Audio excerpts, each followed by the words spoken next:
They desired our blood, now it stains their thrones, the throne world burned. Sora's fleet had punched through the orbital defenses with brutal efficiency. Vextar ships that would have been overwhelming a year ago now fell before human tactics and captured technology. The civil war within the Empire had weakened their coordination. They fought as individual ships rather than a unified force, and humanity had learned to exploit every weakness. Drop pods launched from the fleet like metal rain. Each one carried 5 Crimson Guard soldiers. Daejung felt the impact as his pod slammed into the palace grounds. The doors blew out and he emerged into chaos. The Emperor's palace was massive. Crystallized human blood had been used in its construction, making the walls shimmer with a sickening red glow. Gardens of alien plants surrounded it, but they had been neglected during the Civil War. Everything looked wrong. Corrupted Vexitar guards rushed toward them. These were the Emperor's personal force enhanced by pure human blood. They moved fast, but not fast enough. Daejung met the first guard head-on. The Vextar's weapon fired, and he felt the paralysis beam wash over him. It would have frozen a normal human instantly. Instead, it just slowed him down.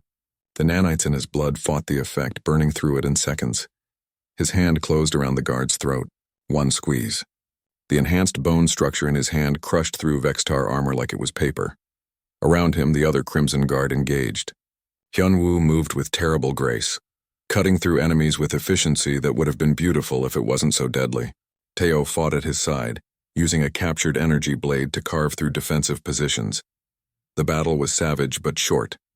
The Emperor's guards were enhanced, but they had been consuming blood for pleasure and addiction. The Crimson Guard had been built for war. There was no comparison. They fought their way into the palace. The interior was worse than the outside. Pools of human blood stood in decorative fountains. Artwork made from crystallized drops hung on walls. The Emperor had turned humanity's suffering into decoration. Daejung felt something crack through the cold efficiency that usually governed his thoughts. Rage, pure, and burning. The procedure had dulled his emotions, but apparently it couldn't eliminate them entirely. "Just bury them deep. Keep moving," he ordered. "The Emperor is in the throne room, top level." They ascended through the palace, encountering less resistance as they climbed. The Civil War had pulled most forces away to fight other Vextar factions. The Emperor had been left with only a skeleton guard, confident in his enhanced soldiers and fortified position. That confidence was about to cost him everything. The throne room doors were massive. Carved from a single piece of crystallized blood, Daejung placed charges and stepped back. The explosion shattered the doors into crimson fragments. Inside, the Emperor waited. He sat on a throne that seemed to be made of frozen blood. Around him stood the last of his elite guard, 24 enhanced Vextar, their eyes wild with blood addiction. And behind the throne stood other nobles, those who had consumed the most human blood, who had built their power on humanity's suffering. "So," the Emperor said, his voice surprisingly calm, "the livestock has learned to bite." "We were never livestock," Daejung replied, stepping into the room. "We were a species you chose to exploit. That was your first mistake. And our second? Thinking we'd accept it." The Emperor's guards attacked. The final battle was brutal. Enhanced Vextar against enhanced humans. The throne room became a slaughterhouse. Blood splattered across walls. Bodies fell on both sides, but there was a difference. The Vextar had enhanced themselves with human blood because they wanted power and immortality. The Crimson Guard had enhanced themselves because they had no choice. Desperation makes better soldiers than greed. One by one, the guards fell. Hyunwoo took wounds that should have been fatal, but kept fighting. Teo lost an arm but didn't slow down. The nanites in their blood worked frantically to repair damage, keep them moving, keep them killing. Finally, only the Emperor remained. Daejung approached the throne slowly. Behind him, the surviving Crimson Guard formed a semicircle. Outside, human forces were securing the palace grounds. It was over. The invasion had failed. The Empire was collapsing, and the Emperor knew it. "You think you've won," he said quietly. "But what are you now? Look at yourself. You've become monsters to fight monsters. The irony is beautiful." "We became what we needed to be," Daejung replied. "And when this is over, we'll live with that choice."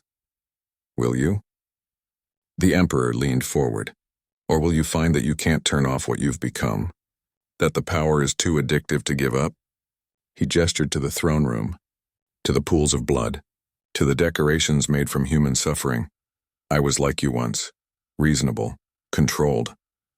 But the first time I tasted human blood, I felt what it could do, the clarity, the strength, the immortality. I told myself I would only take a little, just enough to extend my life, to help my people. His laugh was bitter, but there's no such thing as enough. The more I took, the more I needed. Until this, he spread his arms. Until I built a palace from your blood and still wanted more. We're not you, Daejung said firmly. Aren't you? You've already killed how many of my people? How many will you kill when this is over? How many humans will you execute for collaborating with us? The Emperor's eyes gleamed. Power doesn't care about intentions. It only cares about what you're willing to do to keep it. Silence filled the throne room. Around Daejung, the other Crimson Guard shifted uncomfortably, because the Emperor's words cut deep. They had become weapons, had learned to kill without hesitation, without remorse. What would they become when the war ended? I offer you a deal, the Emperor continued. Join us, take your place as the new elite. Rule the Empire together, humanity and Vextar as partners instead of enemies. All I ask is that you continue to provide blood, not as slaves, as willing donors paid well, treated with respect. You're asking us to accept the same system that enslaved us? I'm asking you to accept reality. The Empire is vast, 40 star systems, trillions of beings. If it collapses, chaos will consume everything. Wars, famines, collapse. But if you take control, you can rebuild it, make it better. All you have to do is accept that some exploitation is necessary for civilization to function. Daejung looked at the throne, at the crystallized blood it was made from, at the pools of crimson around the room, at the Emperor who had consumed so much human suffering that he had lost the ability to see it as wrong. No, he said simply. Then you're a fool. Maybe. But I'd rather be a fool than become you. He raised his weapon. The Emperor didn't try to flee. Didn't beg, just sat on his throne of blood and waited. You think killing me ends this? The Emperor asked. The addiction is already spreading through your species. Your Crimson Guard have tasted enhanced blood. Some of your scientists are studying Vextar enhancement techniques. How long before humans start consuming each other? Before you build your own blood empire? We'll deal with that when it comes. Will you? Or will you find it easier to justify, to rationalize, to tell yourself that just a little more power is necessary? The Emperor smiled coldly. I was you once. Remember that. When you're sitting on this throne making the same choices, remember that you swore you were different. Daejung pulled the trigger. The Emperor's body slumped on the throne, his blood adding to the crimson stains that already covered it. The war was over. The throne room was silent except for heavy breathing. Around Daejung, the Crimson Guard stood among the bodies of their enemies. Victory should have felt satisfying, but the Emperor's words lingered like poison. Sora entered the throne room with a team of regular human soldiers. She stopped when she saw the carnage. The blood, the bodies, and the Crimson Guard standing among them like statues of war. It's over, Daejung said. The Emperor is dead. The Empire is ours.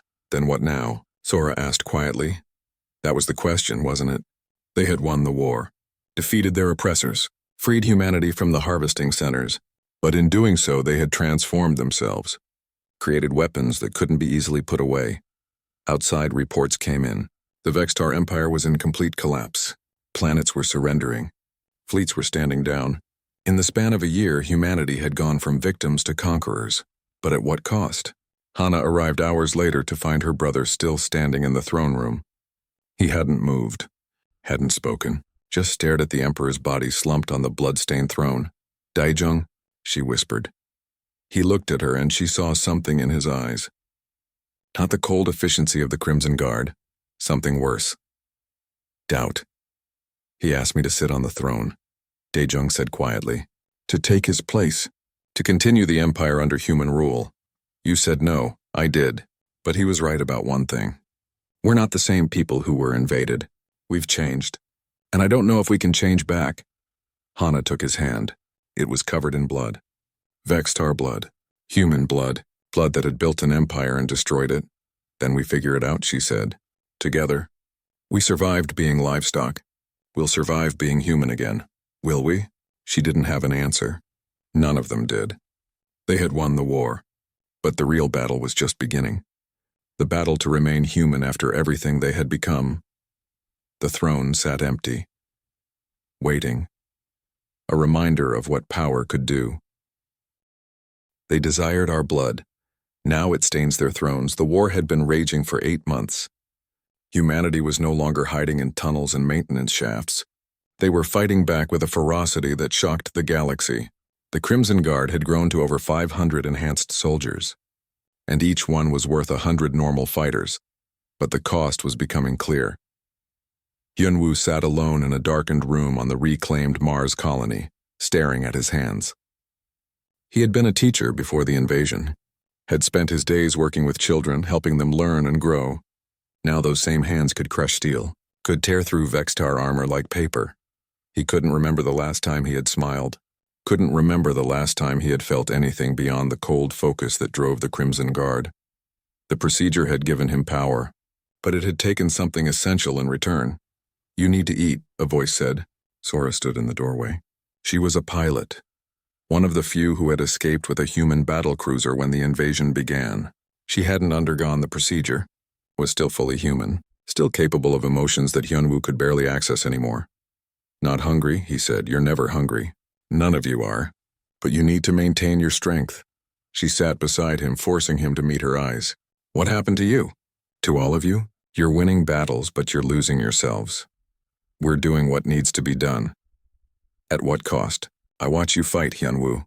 You're terrifying, efficient, but you're not human anymore." Not really, he wanted to argue, wanted to defend what he had become.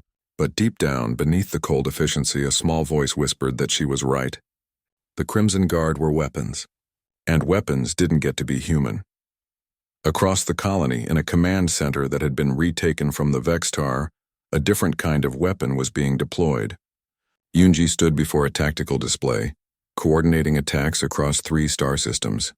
She was a strategist, one of the few who could see the whole battlefield instead of just individual fights. "The poison is working," Mireille reported.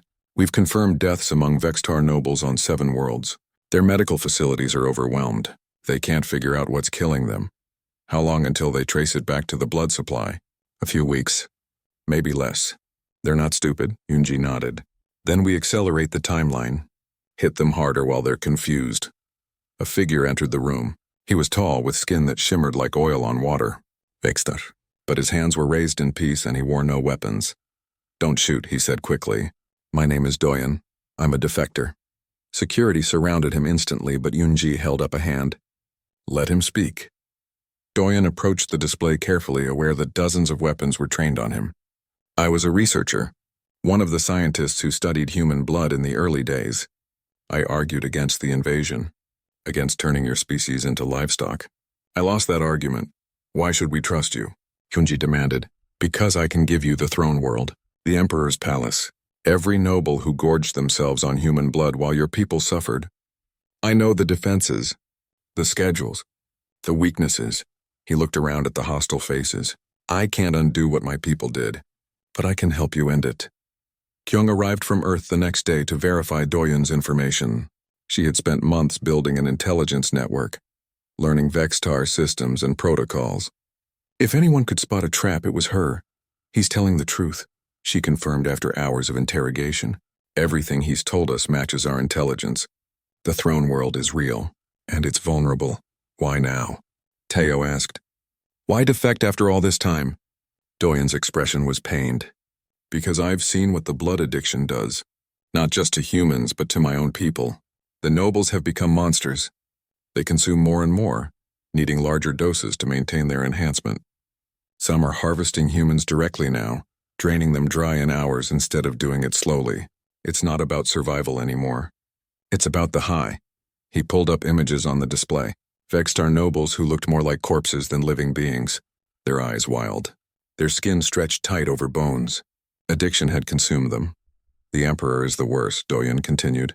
"He built a palace from crystallized human blood, sits on a throne made of it, bathes in it. He's completely lost to the addiction, and he's dragged the entire empire down with him." Silence filled the room as humans processed this information. They had known the Vextar elite were dependent on human blood. But this was something darker. This was corruption at a level that defied comprehension. "We can end this," Kyung said quietly. "Hit the throne world. Cut off the head of the empire." "It won't be easy," Doyen warned. "The palace is defended by the emperor's personal guard. Enhanced soldiers who have been consuming pure human blood for over a year. They're faster, stronger than normal Vextar." "Then we send the Crimson Guard," Yunji decided. Enhanced against enhanced. The plan came together over the following weeks. Sora would lead a fleet of captured Vexitar ships directly to the throne world. The Crimson Guard would deploy in strike teams. Their mission: breach the palace and execute the Emperor. But something else was happening. The poison in the blood supply had reached critical mass. Vextar nobles across the Empire were dying, and they had finally figured out why. Panic spread through the elite class. Some tried to find clean blood sources. Others increased their harvesting, thinking more blood would help. It only made things worse. Civil war erupted within the Vextar Empire. The lower castes saw their masters dying and realized they no longer had to obey. Planets rose in rebellion. Fleets mutinied. The empire that had seemed invincible was tearing itself apart, and humanity pressed the advantage. Teo led ground forces to liberate colony after colony. The Vextar were too busy fighting each other to mount proper defenses. Harvesting centers were destroyed. Prisoners freed. In 6 weeks, humanity reclaimed 8 colonies, but there was a cost. Always a cost. Hyun Woo killed his first human during the liberation of Titan, a collaborator who had helped the Vextar in exchange for special treatment. The man begged for mercy. Hyun Woo felt nothing as he executed him. Later he realized he should have felt something. Guilt, regret, horror. But the procedure had taken those emotions. Left only cold judgment, he wasn't alone. Other Crimson Guard reported similar incidents. They were becoming judge, jury, and executioner, making decisions in the heat of battle with no emotional weight to slow them down. It was effective. It was terrifying. And it was exactly what they had been designed to be. Hana watched her brother and his fellow guards with growing concern. She had argued against the procedure from the start. Now she was seeing the consequences. These enhanced soldiers were winning the war. But who would they be when the war was over? Could they ever return to normal life? Or had they been permanently transformed into weapons? The night before the assault on the throne world, she found Dae-jung on the observation deck. He stood alone watching the stars. "Do you ever regret it?" she asked. "The procedure?" He was quiet for a long moment. "I regret that it was necessary. But not that I did it. These enhancements are the only reason we're winning. But what about after? When the Vextar are defeated? What happens to you then? I don't know. Maybe nothing. Maybe we're weapons that can't be put down." He looked at her, and for just a moment she saw a flash of the brother she remembered. "I made a choice, Hana. I chose to carry this burden so others wouldn't have to. If that means I never get to be fully human again, then that's the price. That's not fair. Nothing about this war has been fair. They turned us into livestock. We turned ourselves into weapons. Now we're going to use those weapons to end this." The fleet jumped to the throne world the next day, 200 ships carrying humanity's vengeance. Dae-jung stood with the Crimson Guard in the landing bay preparing for deployment. They had desired human blood. Now they would drown in it. They desired our blood. Now it stains their thrones. The abandoned military research facility on Titan had been forgotten even before the Vextar invasion. Dae-jung's group had fled Europa after their raids drew too much attention. They traveled for weeks in a stolen cargo ship, jumping between colonies and gathering survivors. Now they stood before massive steel doors buried in ice, following coordinates Kyung had sent them. "This is it?" Hana asked, her breath forming clouds in the freezing air. Teo checked his scanner. According to the records, this place was sealed 10 years ago. Project Crimson, classified above top secret. They forced the doors open and entered. Emergency power flickered to life, illuminating corridors that hadn't seen humans in a decade. The facility was huge, built deep into Titan's icy crust. Laboratories, testing chambers, and something else. Something that made Dae-jung's skin crawl: training rooms, weapons ranges, medical bays designed for experimental procedures. In the central lab, they found him. A man who looked like he had been waiting. His name was Junho, and he had been the lead scientist on Project Crimson before it was shut down. "I knew someone would come eventually," Junho said, his voice raspy from disuse. "When I heard about the invasion, I reactivated the facility. I've been preparing. Preparing what? Daejung demanded. Junho led them deeper into the complex, into a chamber that made Hana gasp. Rows of medical pods lined the walls. Computer systems hummed with power, and displayed on massive screens were genetic sequences, combat analysis data, and human anatomical diagrams with modifications that shouldn't be possible. 10 years ago, the military asked me to create super soldiers, Junho explained. They wanted humans who could survive in any environment, fight any enemy, win any war. I succeeded. But the results were too extreme, too dangerous. The project was terminated. He pulled up a video file. It showed a man strapped to a table, needles inserted into his arms, a transfusion of something that glowed faintly red. We discovered that human blood, when combined with specific nanites and genetic modifiers, could transform the human body, increase muscle density, enhance neural pathways, accelerate healing. But the psychological effects were severe: increased aggression, reduced empathy. The subjects became perfect soldiers but stopped being fully human.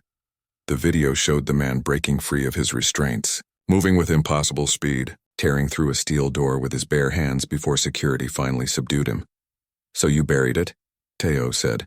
We couldn't control it. Couldn't guarantee the subjects would remain loyal. It was too dangerous. Junho looked at them with haunted eyes. But now the Vextar are draining humanity dry, and I'm asking the question I swore I'd never ask. Is it worth becoming monsters to survive? Silence filled the lab. Daejung thought about the harvesting centers, the hollow-eyed prisoners, the Vextar draining them like livestock. His hands clenched into fists. Tell me everything, he said. Over the next days, Junho explained the process. The procedure used refined human blood as the base component. Ironic.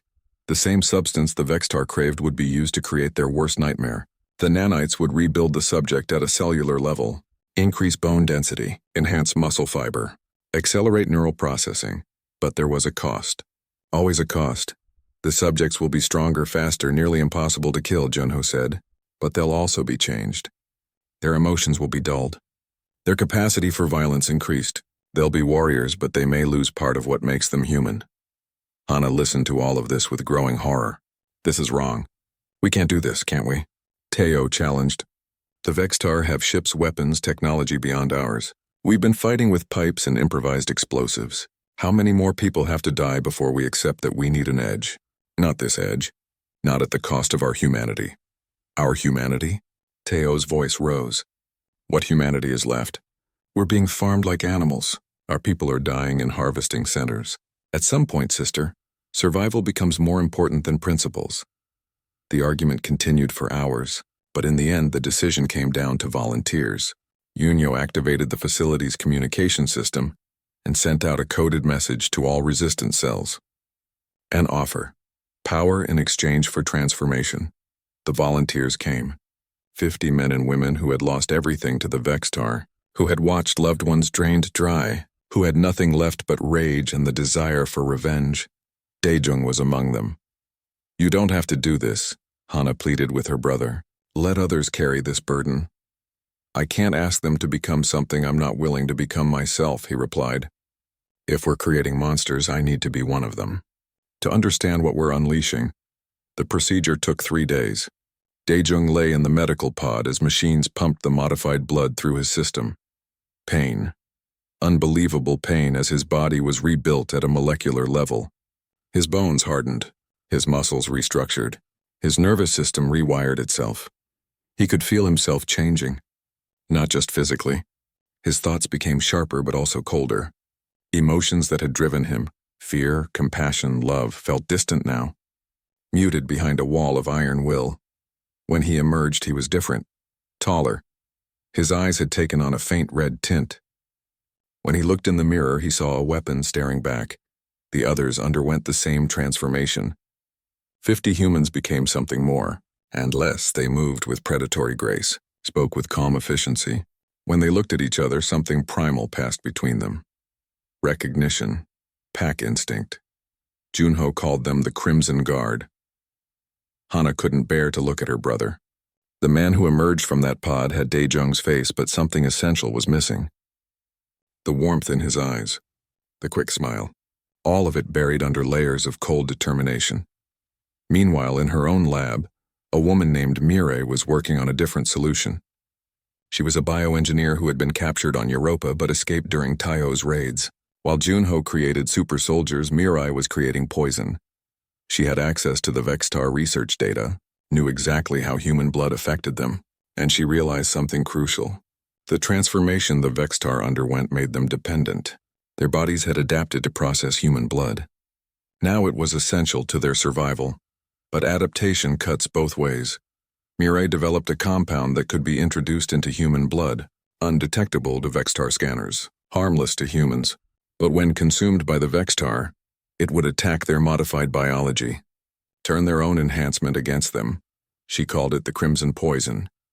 We can introduce it into the harvesting centers, she explained to the resistance leaders. The Vextar won't know until it's too late. By the time they realize their blood supply is tainted, thousands of their elite will be affected. It'll kill them? Kyung asked over the communication link from Mars. Slowly, painfully. Their own bodies will tear themselves apart. Good, Teo said simply. But Hana shook her head. This is genocide. We'd be poisoning an entire species. Only their elite. Only the ones who chose to consume our blood in the first place. Mireille's voice was hard. They made themselves dependent on us. Let them choke on it, the debate raged. But in the end, war makes choices simple. Humanity was losing. Colonies were falling. Billions of people were trapped in harvesting centers. Desperate times demanded desperate measures. They would deploy both weapons. The Crimson Guard would strike military targets. Free prisoners. Destroy infrastructure. And the Crimson Poison would be introduced into the blood supply, slowly working its way up to the Vextar elite. Daijung led the first mission. 20 Crimson Guard against a fortified harvesting center on Mars. It should have been suicide. The Vextar had hundreds of guards, automated defenses, and orbital support. It took the guards 17 minutes to destroy everything. Daijung moved through the facility like death itself. Vextar weapons that had paralyzed normal humans barely slowed him down. He tore through walls, shrugged off energy blasts, and fought with a cold efficiency that terrified even his allies. The other guard members were the same. Unstoppable, relentless, inhuman. When Hana arrived to treat the freed prisoners, she found her brother standing among the wreckage. His hands were covered in Vextar blood. His eyes were empty. Daejung, she whispered. He looked at her.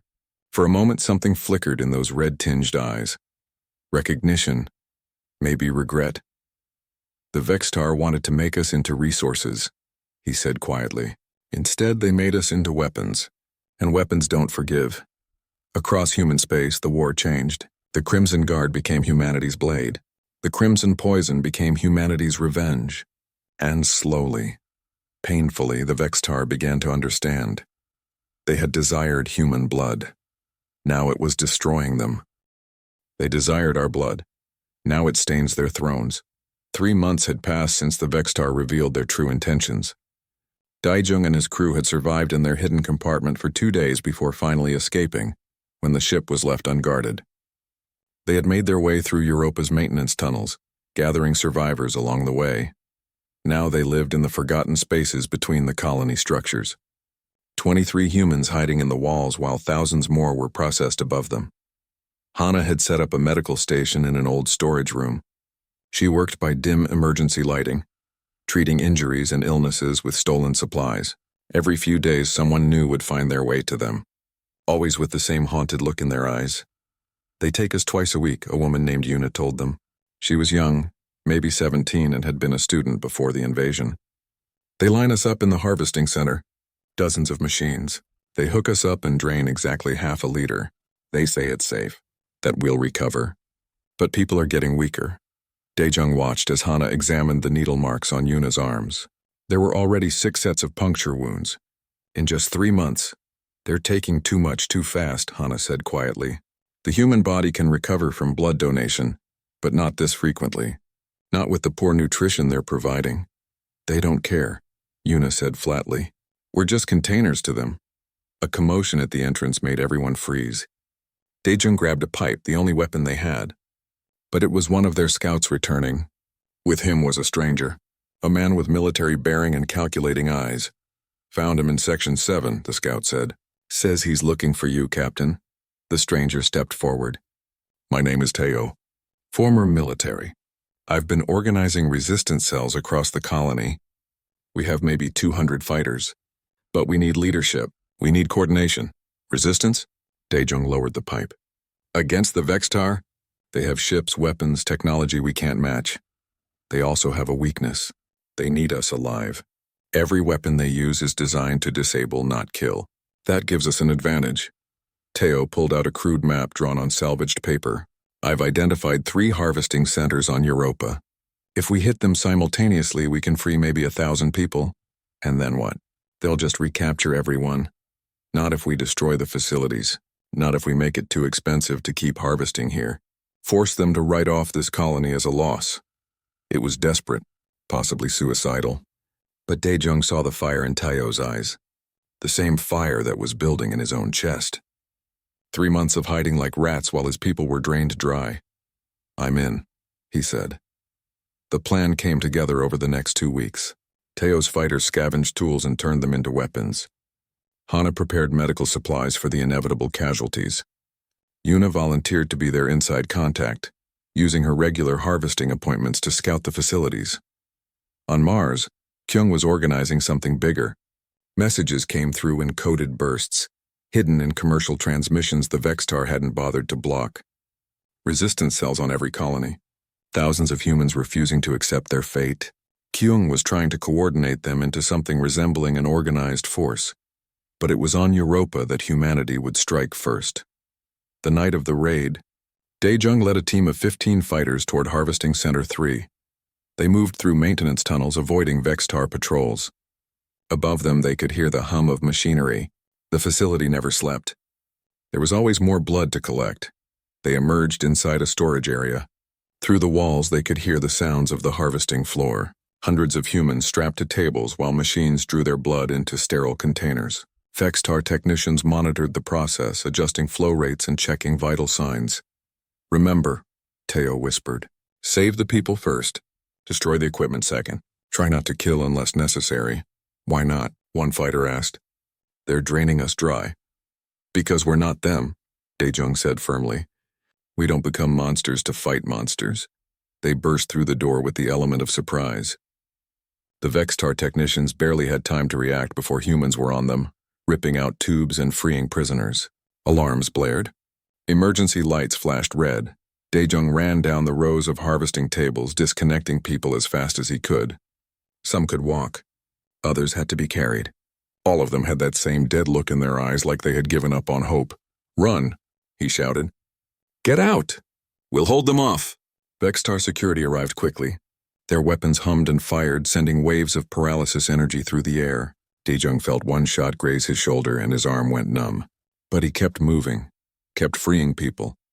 Teo and his fighters held the entrance, using overturned equipment as cover. They had improvised weapons. Pipes, tools, anything they could find. Against the Vextar technology, it should have been hopeless, but desperation makes humans dangerous. One fighter threw a container of harvested blood at a Vextar guard. The container broke, spilling crimson across the floor. The guard slipped, falling hard. Before he could recover, 3 humans were on him, taking his weapon. The battle was chaos. Violent and desperate, and exactly what humanity had been pushed to. Daejung saw the transformation happening in real time. People who had been defeated just minutes ago now fought with everything they had. Because they had nothing left to lose. They held the facility for 20 minutes, long enough for over 300 people to escape into the tunnels. Then they retreated, setting charges made from stolen power cells. The explosion collapsed the entire center. Across Europa, the same scene played out at 2 other locations. By the time dawn came, humanity had freed nearly 1,000 people and destroyed 3 harvesting facilities. The Vextar response was swift and brutal. They locked down the entire colony, increased patrols, started random searches, but they couldn't find the resistance. Humanity had learned to hide in places the Vextar didn't think to look. In the aftermath, Hana treated the wounded in their hidden base. Yuna helped organize the newly freed prisoners. And Daejung sat with Teo, planning their next move. This was just the start, Teo said. Other colonies are watching. When they see what we did, they'll fight too. The Vextar will adapt. Get harder. More cruel. Let them. Every time they tighten their grip, more humans slip through their fingers. That's the thing about trying to control people. The harder you squeeze, the more they want to break free. A message came through from Mars. Kyung had coordinated simultaneous attacks across 5 colonies. The resistance was growing, and with it something else. Information.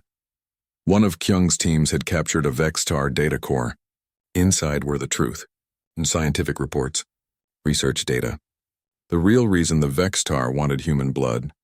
Daejung read the translated documents with growing horror. Human blood didn't just extend Vextar lifespans. It transformed them, enhanced their cognitive functions, made them stronger, smarter, faster. The Vextar elite had been consuming refined human blood for over a year before the invasion. It had become more than medicine. It had become an addiction. The Emperor and his noble class were dependent on it now.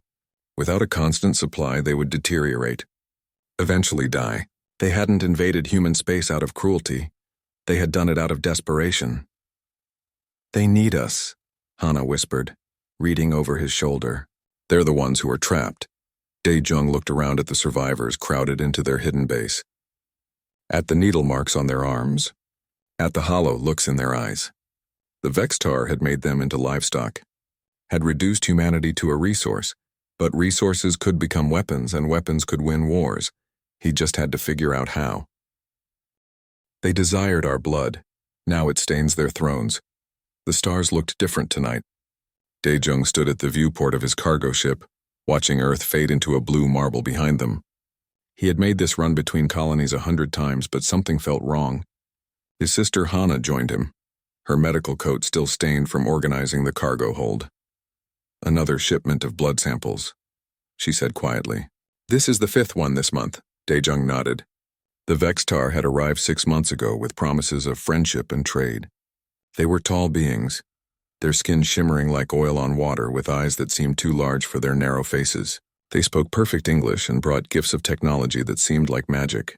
Anti-gravity generators, instant communication across light years, medical scanners that could detect cancer before it formed. All they wanted in return was blood. Human blood. At first it seemed reasonable. They claimed they were researchers, studying different species to better understand galactic biology. The donations were voluntary. People lined up at clinics to give blood in exchange for credits. Good credits, too. Enough to pay rent for a month with a single donation. But lately the requests had grown. More blood. Larger shipments. The Vextar diplomats smiled their strange smiles and assured everyone it was purely for research. They had found something fascinating about human biology, they said. Something unique. Kyung would know more. Daejung's old friend worked in military intelligence on Mars, analyzing alien communications and trade patterns. They had served together years ago, back when humanity was still worried about threats from within rather than from the stars. Kyung had sent him a coded message last week. Just 3 words. Watch the blood. The ship's computer beeped. Daejung returned to his chair and checked the navigation. They were approaching Europa, one of Jupiter's moons that had been terraformed into a research colony. This shipment was destined for a Vextar research facility on the surface. Captain, we have incoming ships, his pilot called out. Multiple contacts. They're Vextar. Daejung felt his chest tighten. How many? 12. No, 15. They're coming in fast. Through the viewport, Daejung saw them, sleek vessels that moved like silver fish through the void. They surrounded his cargo ship in a perfect formation. The communication system crackled to life. Human vessel, this is Commander Thex of the Vextar fleet. You will proceed to Europa as scheduled. Do not deviate from your course, and we weren't planning to, Daejung replied carefully. Is there a problem? No problem. We are simply ensuring the safe delivery of your cargo. It is very valuable to us. The line went dead. Hana returned to the bridge, her face pale. What's happening? I don't know, but I don't like it. They descended toward Europa in silence, the Vextar ships maintaining their escort. As they approached the landing zone, Daejung saw something that made his blood run cold. The entire colony was surrounded by Vextar vessels, hundreds of them, and on the ground he could see structures being built, large ones, with holding pens. His communication system exploded with chatter. Panicked voices from Europa. Distress calls, screams, "This is Europa colony. We are under attack!" The Vextar, the signal cut off, replaced by a smooth, calm voice and people of humanity. "This is High Chancellor Vex of the Vextar Empire. Your species possesses something we require. Your blood contains properties that are essential to our survival and evolution. We have studied it. We have tasted it. And now we must have it." Daejung's hands gripped the controls. Around him, the crew stood frozen. "For too long, our empire has suffered from shortened lifespans. Our greatest minds die before they can achieve their potential. But your blood changes everything. It extends our lives, enhances our abilities, makes us greater than we ever dreamed possible." The voice paused. In the silence, Daejung could hear his own heartbeat. "We offered you trade. We offered you partnership. But you cannot produce enough blood through voluntary means. So we will take what we need. Your colonies are now under our control. You will not be harmed if you cooperate. You will be housed, fed, and cared for. All we ask is your blood, all they ask," Hana whispered. "They want to farm us." The Vextar ships moved closer. On Europa's surface, Daejung could see people being herded into the new structures. Some tried to run. The Vextar weapons didn't kill them. They just froze them in place, their bodies locked in paralysis until they could be collected. "We need to run," Daejung said. Now, but it was too late. A beam of energy struck his ship and all the controls went dead. The engines powered down. Life support switched to emergency reserves. They were dead in space. "Attention, human vessel. You will dock at Bay 7. Your cargo will be unloaded. You will then be processed. Processed. Like cattle. Like resources." Hana grabbed his arm. "What do we do?" Daejung looked at his crew. 5 people who trusted him. 5 people who were now prisoners. He made a decision. "We hide.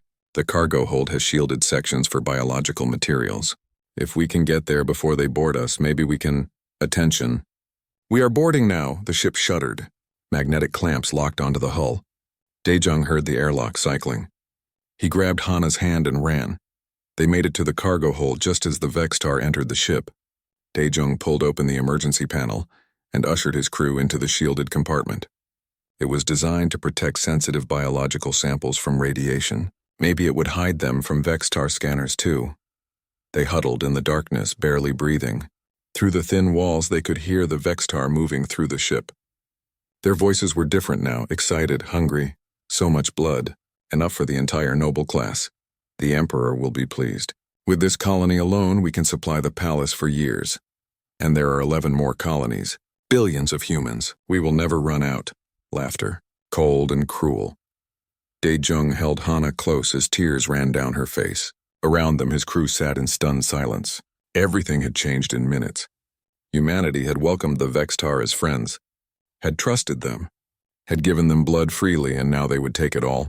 The footsteps faded. The Vextar left with their cargo of blood. But Daejung knew this was just the beginning. Across human space, the same scene was playing out. Earth, Mars, Titan, New Sol. Every colony humanity had built over centuries, all of them were being harvested. In the darkness, Daejung made a promise. To himself, to his sister, to his crew. They had taken humanity's trust and turned it into chains. They had taken humanity's generosity and turned it into slavery. But humanity had not survived ice ages, plagues, and wars by giving up. They had not reached the stars by accepting defeat. The Vextar wanted blood. They would get it, just not the way they expected.